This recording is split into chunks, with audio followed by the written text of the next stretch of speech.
warahmatullahi wabarakatuh.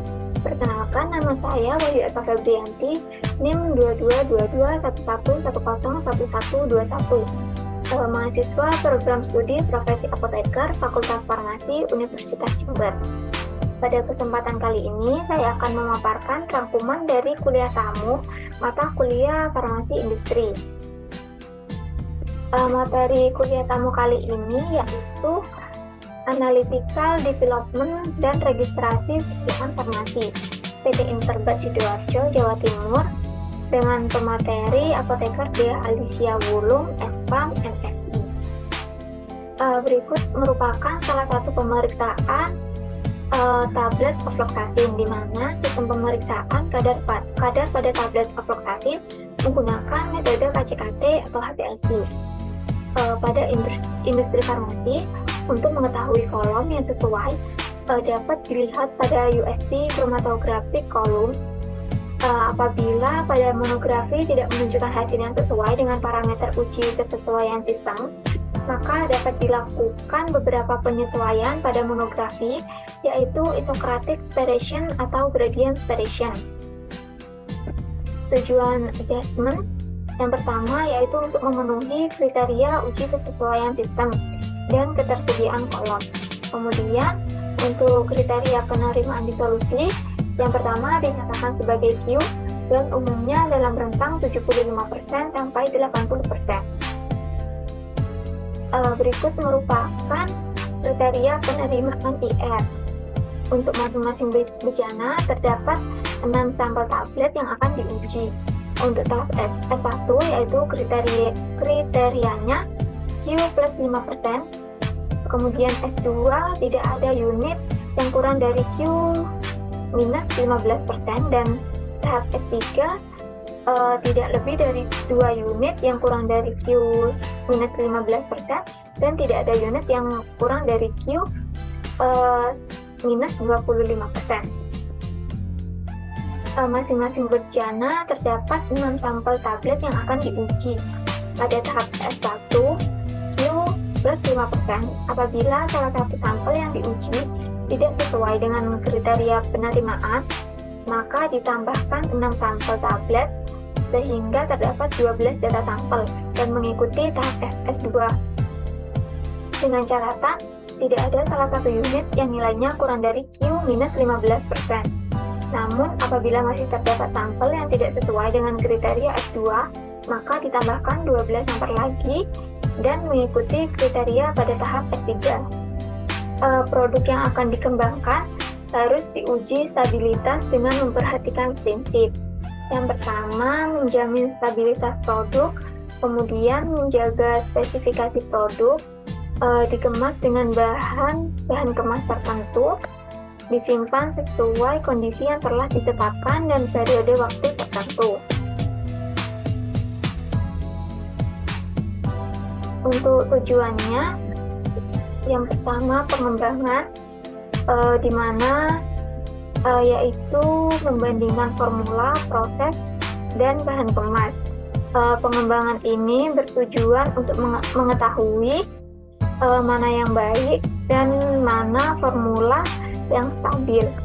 Kemudian ada registrasi, yaitu dokumen yang diputuskan, di mana saat registrasi ini membutuhkan laporan stabilitas, karena pada laporan stabilitas itu suatu saat akan dibutuhkan. Kemudian yang ketiga yaitu post market, melindungi dari klaim. Jenis uji stabilitas yaitu ada 3. Yang pertama stabilitas tercepat, kemudian stabilitas jangka panjang, dan in-use stability. 3 uji stabilitas teratas adalah uji stabilitas yang biasa diminta untuk proses registrasi. Pada saat melakukan uji stabilitas harus mengerti waktu penyimpanannya, apakah mau dilakukan tanpa RH atau dengan RH, dilakukan dengan suhu berapa, dan kemudian dicatat lama penyimpanan.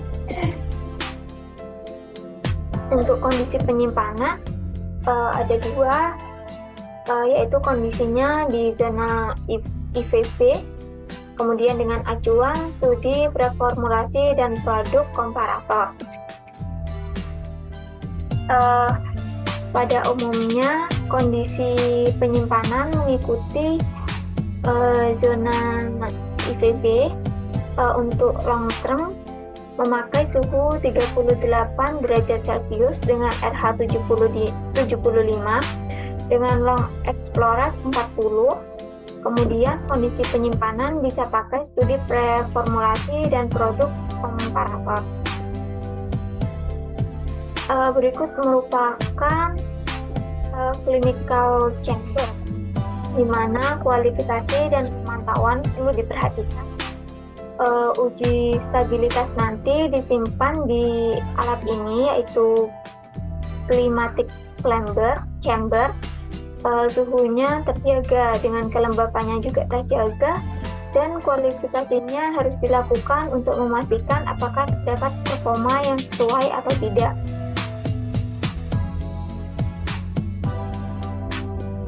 Berikut merupakan waktu pengujian, di mana ada interval pengujian pada tahun pertama, yaitu tiap 3 bulan, tahun kedua tiap 6 bulan, dan tahun ketiga sampai seterusnya yaitu tahunan. Dengan acuan lama pengujian yaitu studi preformulasi dan produk komparator. Parameter dan spesifikasi. Parameter dan spesifikasi pengujian produk jadi, kemudian perlu justifikasi penetapan parameter, spesifikasi, dan interval pengujian. Jadi perlu dipertimbangkan secara ilmiah dalam uji stabilitas, mau menguji apa saja dan berapa spesifikasinya.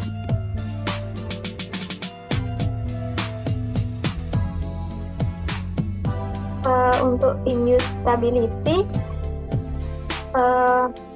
yang pertama multiple dose produk setelah dibuka atau di rekonstitusi. Kemudian jumlah batch yaitu 2, minimal interval pengujian untuk yang awal 2 batch dan yang akhir 1 batch.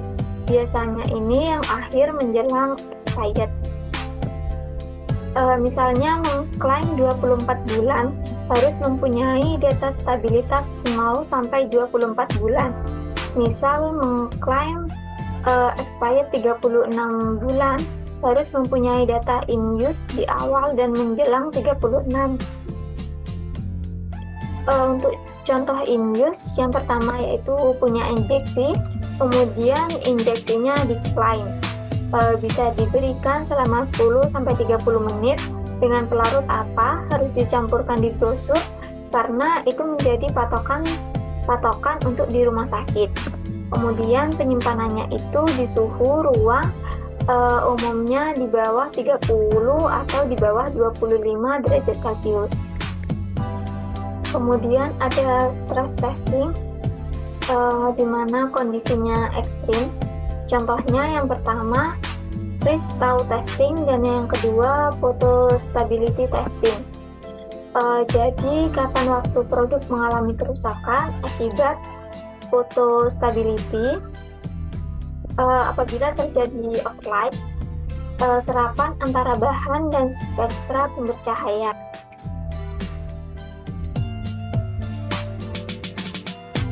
Berikut merupakan uji ekivalensi dengan tujuan untuk membuktikan produk obat tiruan atau copy drug sebanding dengan obat yang ditiru atau obat komparator, di mana di uji ekivalensi ini terdapat 2 jenis uji, yaitu yang pertama uji in vivo atau bioekivalensi.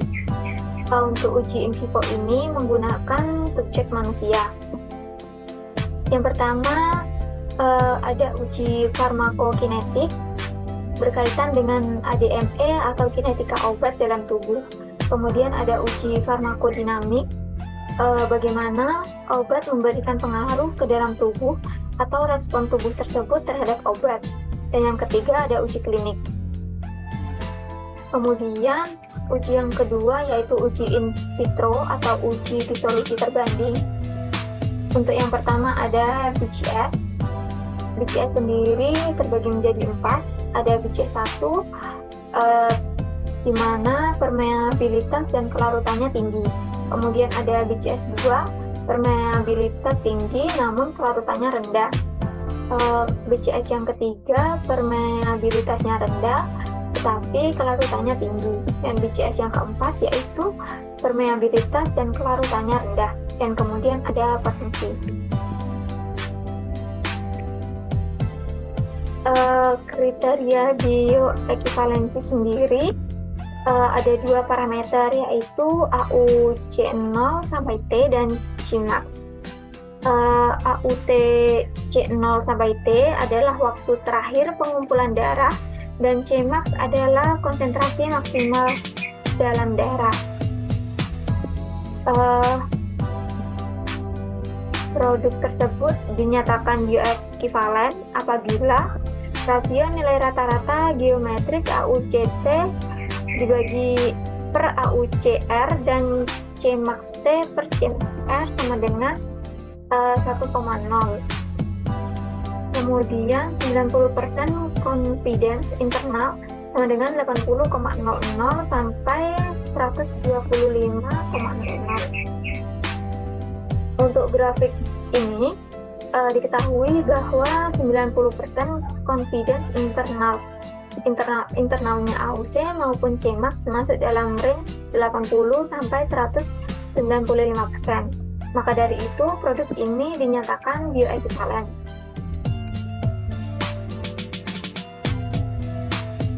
Selanjutnya ada obat uji dan obat komparator.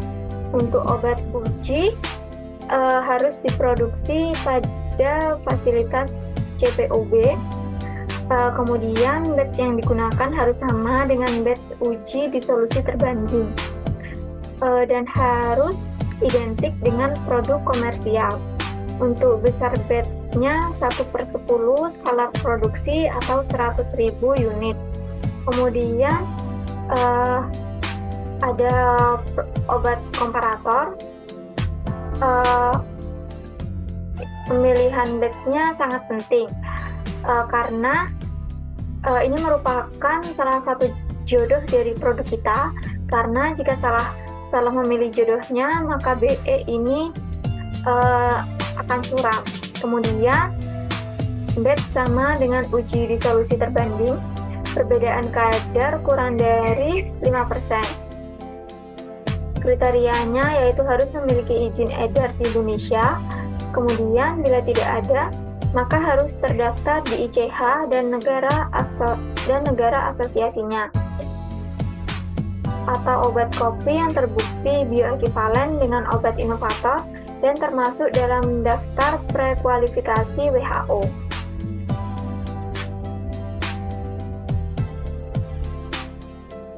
Untuk uji disolusi terbanding, teknisnya sama dengan disolusi pada umumnya. Bedanya melakukan profil disolusi. Jadi mengambil sampel pada beberapa titik waktu, kemudian melakukan profil disolusi antara produk komparator dengan produk uji, kemudian dibandingkan. Tujuannya yaitu uji disolusi terbanding untuk prediksi sebagai pendekatan bahwa produk akan dilakukan uji BE. Apakah oke atau tidak? Fungsi keduanya untuk kepentingan dokumen registrasi. Biasanya dilakukan pada rentang tubuh pH yaitu 1,2, 4,5, dan 6,8. Fungsi ketiga yaitu buat behavior. Jadi uji disolusi terbandingnya produk kita yang lulus BE dengan produk setengah dosisnya atau dosis yang berbeda. Bagaimana mengatakan bahwa uji disolusi atau profil disolusinya sama atau singular, yaitu dengan cara menghitung similarity factor atau F2. Untuk menyatakan profil disolusi, kriterianya F2 lebih dari sama dengan 50 dengan N yaitu jumlah titik sampling. T adalah persen rata-rata terlarut pada waktu T untuk produk komparator. Untuk TT persen rata-rata terlarut pada waktu T untuk produk uji. Aturan perhitungan 2 yaitu yang pertama harus minimal 3 titik, tidak termasuk 0, kemudian minimal 12 unit untuk setiap obat.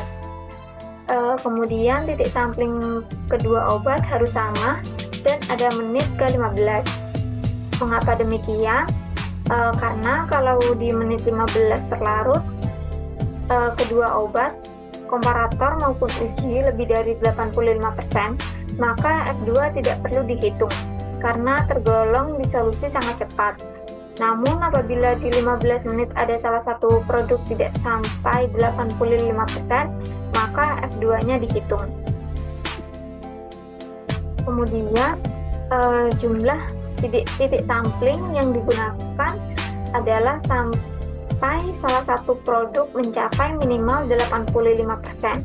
Misal di 20 menit salah satu produk sudah mencapai 85%, maka data hanya sampai di menit ke-20.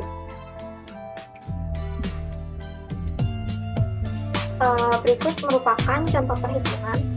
Untuk tabel yang pertama, perlu digarisbawahi, data yang digunakan adalah data rata-rata persen terdisolusi dari setiap data, baik produk, komparator, ataupun produk uji.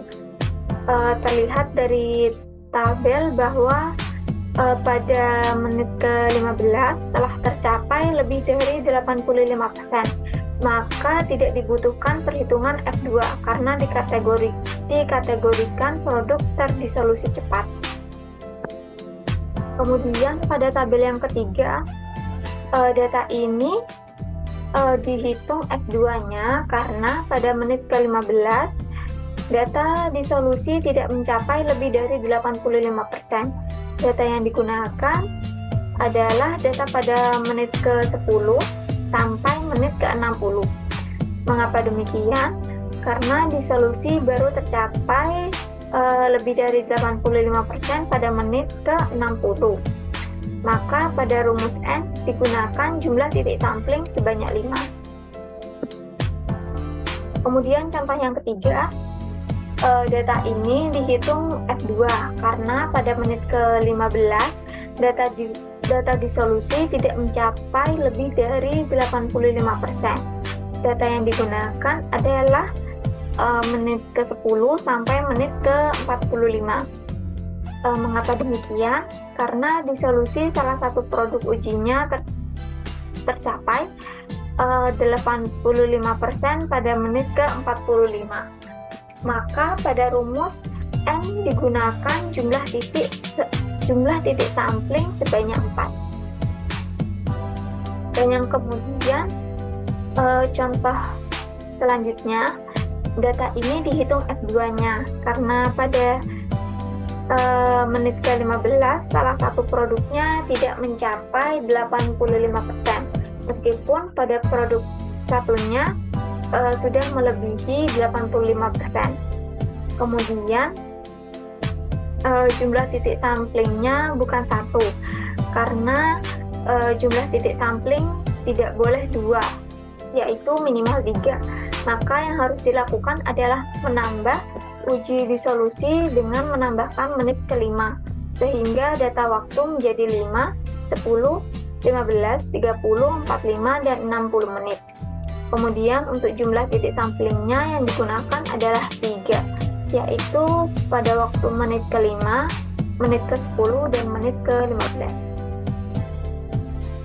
Mungkin itu saja yang dapat saya sampaikan, kurang lebihnya saya mohon maaf. Terima kasih. Wassalamualaikum warahmatullahi wabarakatuh.